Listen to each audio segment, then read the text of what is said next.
this entire e-shopping space has become a huge game changer of sorts. Now, from grocery to to furniture to you name it, and everything we are buying online.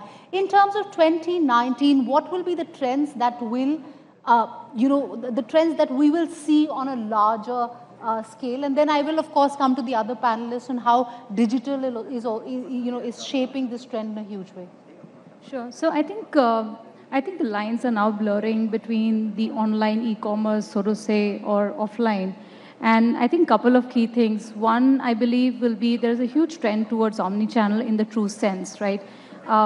We want to be where the consumer is. And if she prefers a channel, we want to make sure that we give her a great experience, the right product, the right price. And hence, I feel that you will see the true omni emerge versus, hey, I've connected my stores and I've got inventory available online. Now it's going to be more about parity pricing, unified pricing, experience that is seamless. The second big thing I feel is the whole idea of experiential marketing, so to say, right, where I believe that, from a content point of view, the social marketing aspect will become bigger, video content will become bigger. Those are the areas that we see ourselves investing as well. Because the consumers are there. We've seen impact of some of the new age channels, and we are able to kind of access a lot of the consumers there. So we again want to talk to the consumers where they prefer to be. And again, you'll see a lot of that.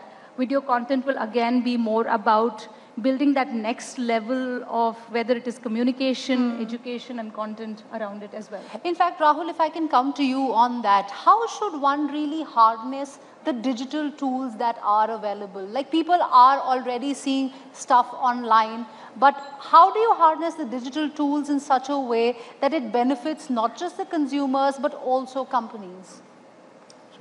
So I think one of the unbelievable things about the digital medium, as far as we see it, is it helps us to access hundreds of millions of consumers on a 5,000 to 10,000 rupee smartphone with a patchy data network and limited capabilities, right? Anyone who has that device now is in our audience, and using that smartphone, we can now forge relationships with that individual consumer. As we look at the Indian market and we take a step back, we realize this is not China or the US. It's not homogeneous. It's more like Europe.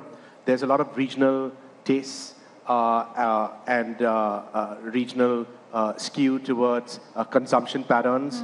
And using that smartphone, we can now create that relationship, not just with the consumer, but render them products that they feel are relevant. So for example, a mom in Gujarat has very different taste from a mom in Chennai. That mom in Chennai may live in Bangalore, the mom from Gujarat may live in Bombay.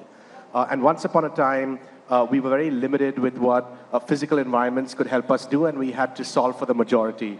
We no longer have to do that, right? We could really push the boundaries and serve a lot more relevant offerings to